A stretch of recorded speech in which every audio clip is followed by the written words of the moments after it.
우리 옆에 계신 분과 함께 인사하겠습니다. 사랑합니다. 축복합니다.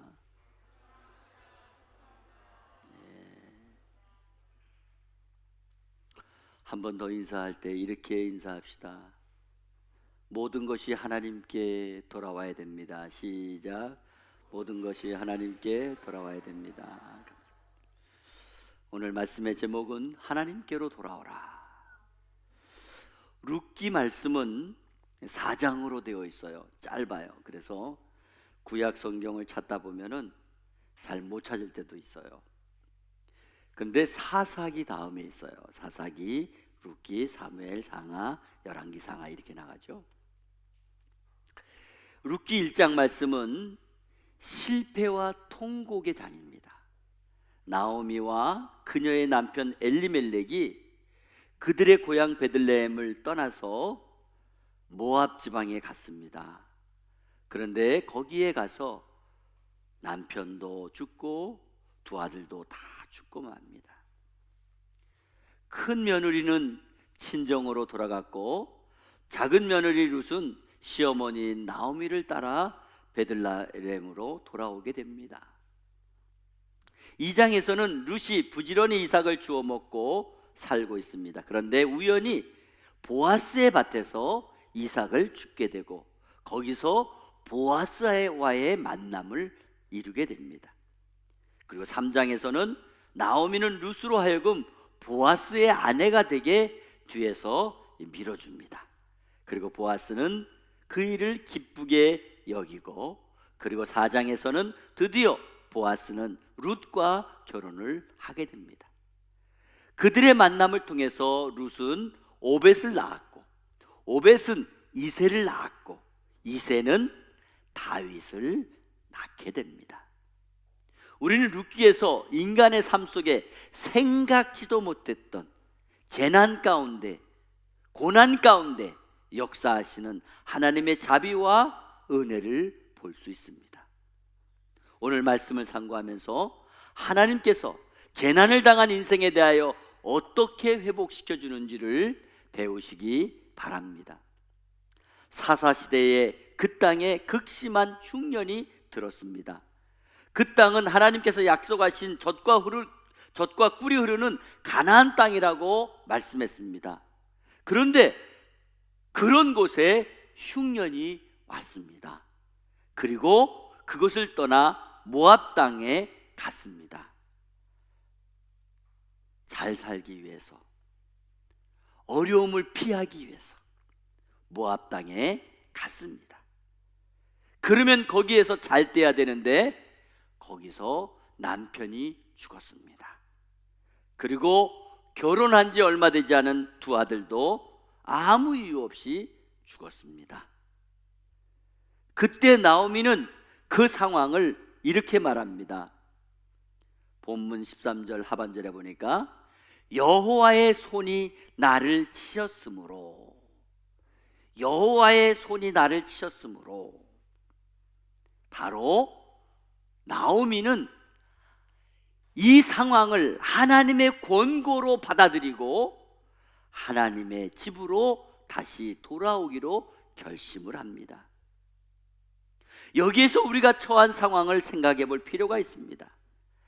마치 나오미가 남편과 두 아들을 다 잃어버리고 삶의 고난에서 한계를 느끼고 있는 것처럼 우리도 코로나19라고 하는 예상하지 못했던 어려움 앞에서 학생은 학교에 가지 못하고 일거리는 줄어들고 있고 사업은 미래가 불투명하고 앞으로 어떻게 해야 될지 해답을 찾지 못한 채 망연자실 한숨을 짓는 신세와 같다는 말씀입니다.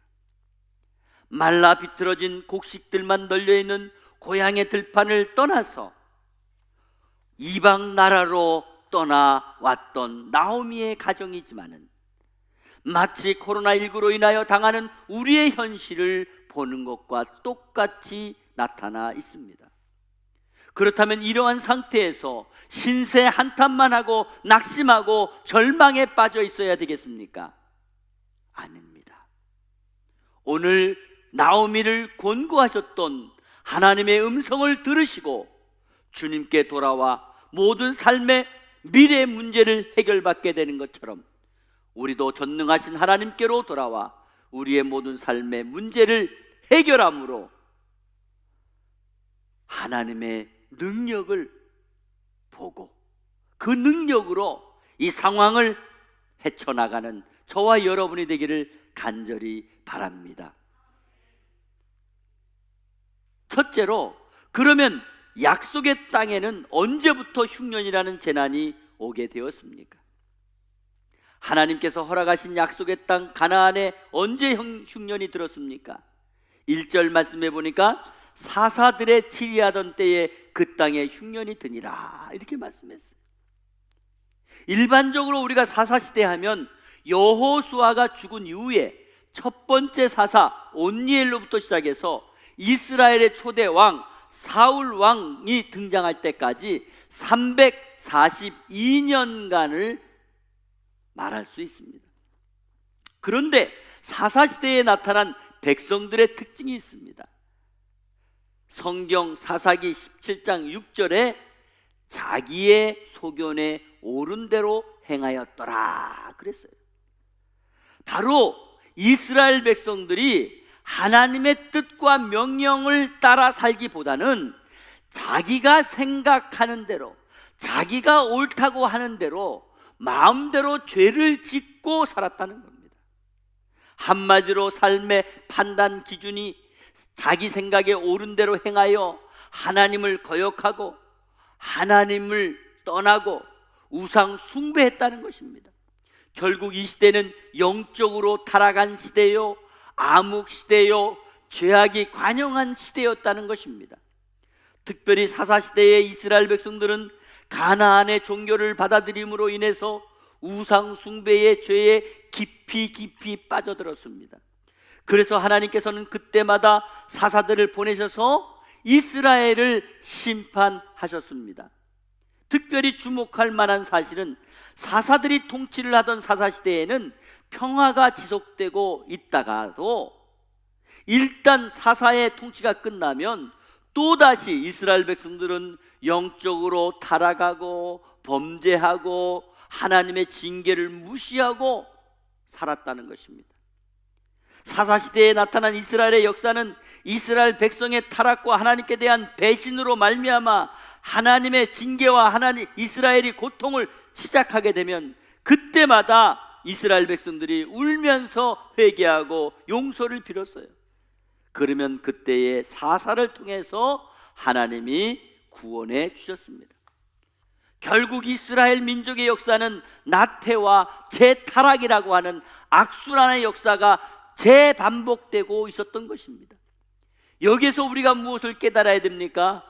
오늘날 우리가 살고 있는 이 땅에도 죄와 타락과 우상 숭배로 말미암아 영적인 기근과 육신적인 기근이 찾아올 수 있다는 것입니다. 하나님보다 세상을 더 사랑하는 우상 숭배와 자기를 사랑하는 이기적인 욕심과 이런 죄 때문에 흉년이 찾아왔다는 것입니다. 지금 당하고 있는 소위 코로나19로 인한 재난도 바로 이 때문이라고 말할 수 있을 것입니다. 그러므로 원인을 바로 알고 바른 처방을 내려서 나아갈 때 이 나라가 이 상황을 헤쳐나갈 수 있을 것입니다. 우리나라에 왜 정치가 안정되지 못하고 경제가 불안한 것입니까? 우상 숭배와 자가당착에 빠져 자기밖에 모르는 이기적인 욕심 때문입니다. 인터넷에 보니까 코로나19 물러가라고 무당이 구술했대요. 근데 지금 코로나가 더 퍼지고 있어. 여러분, 지금 생각지 않은 데서 퍼지고 있어요. 오늘 본문에 나타나는 엘리멜렉의 가정이 그런 거예요. 약속의 땅에 흉년이 들었어요. 그러니까 어떻게 생각했어요? 먹고 살기 위해서 떠난 거예요. 떠나서는 안 되는 곳으로 간 거예요. 모압이라는 곳에 갔어요. 거기서부터 재난이 시작된 것입니다. 물론 이렇게 생각할 수 있을 거예요. 어떻게 하나님께서 허락하신 이 약속의 땅 가나안 땅에 이런 흉년이 들 수가 있겠어? 이것은 하나님께서 우리 보고 떠나라는 뜻이 있는 거야. 어쨌든 하나님도 우리가 어렵고 힘들고 고난당하는 거 원하겠어? 안 하잖아. 어떤 아버지가 자식이 힘든 걸 원하겠어? 그러니까 우리가 지금 모압으로 가도 하나님이 이해하시겠지, 이와 같은 생각을 한 거예요. 오늘날도 많은 성도들이 주위 환경, 개인적인 어려움 등으로 말미암아 금보다 더 귀한 믿음을 헌신짝처럼 버리고 합리화된 생각을 가지고 세상을 향하여 갑니다. 세상에 끌려갑니다. 바로 여기에 문제가 있는 것입니다.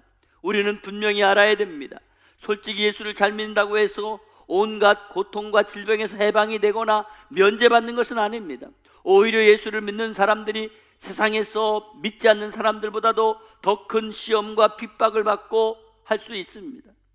그렇지만 우리는 고통을 당할 때에 인간적인 생각이나 인간적인 노력을 기울이지 말고 전능하신 하나님을 찾고 그 하나님을 만나야 될 줄로 믿습니다. 우리가 아무리 어렵고 힘이 들어도 떠나서는 안 되는 것이 있고 포기해서는 안 되는 것이 있는 것입니다. 아무리 우리 삶이 어렵고 직장이 불안하고 사업이 불투명하더라도 하나님의 약속의 말씀을 떠나서는 안 된다는 것입니다. 어려울 때 하나님의 말씀대로 더 살아야 되는 것입니다. 우리가 어려울 때 하나님 말씀대로 사는 것이 세상의 시선으로는 어리석은 일 같고 손해보는 것 같고 바보같이 보이지만은 끝까지 하나님의 약속을 붙잡을 때에 하나님이 은혜를 주시는 줄 믿습니다. 그럴 때 하나님의 은혜를 받고 재난에 권고하신 하나님의 인도하심을 받게 되는 것입니다. 조금 상태가 호전되고 있다고 좋아하면 안 됩니다. 방심해서도 안 됩니다. 또 형편이 조금 악화되었다고 낙심하거나 절망할 것이 아닙니다.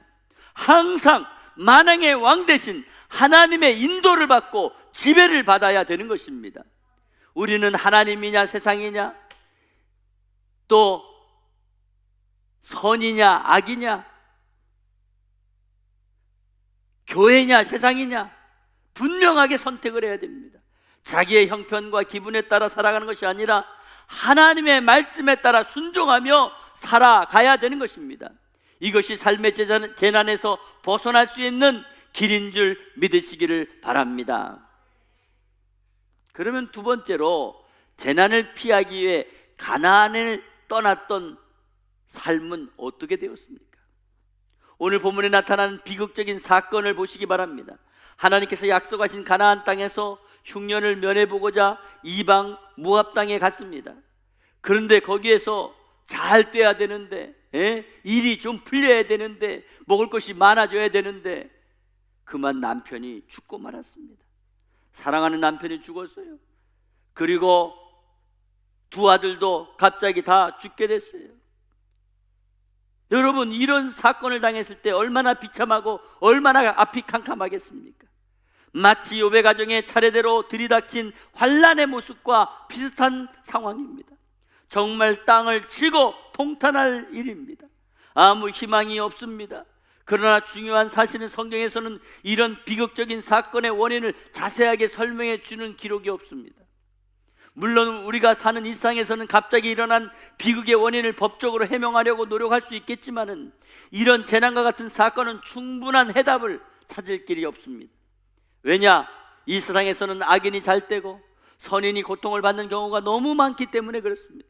솔직히 우리에게 불어닥친 이 재난과 비극은 이론적으로 어떻게 설명할 방법이 없는 것입니다. 그러나 전체적인 큰 틀로 본다면 모든 고통의 배후에는 반드시 인간의 죄악과 허물이 있다는 것입니다. 이 모든 것을 또 그렇다고 해서 그런 식으로 풀다 보면 우리는 끝없는 문제 속에서 아마 헤어나지 못할 것입니다. 결국 하나님께서 참아주시기 때문에 견디는 것이고 회개의 기회를 주시기 때문에 우리가 이렇게 견디고 있는 것입니다. 중요한 사실은 생각지 못했던 불행이나 어려움에 처한 사람들을 도와주기는커녕 부모가 무슨 죄를 지었기에 그러냐는 등, 또 그때 그렇게 잘못했기 때문에 그러는 등 합리화된 허물을 들추어서 상처를 입히고 정죄하는 그런 사람도 있습니다. 우리는 그렇게 하면 안 됩니다. 결과적으로 우리는 어떤 사연이나 어떤 재난으로 생각지 못했던 어려운 상황을 대면하게 되더라도 하나님을 의지하는 인생이 되어야 될 줄로 믿습니다.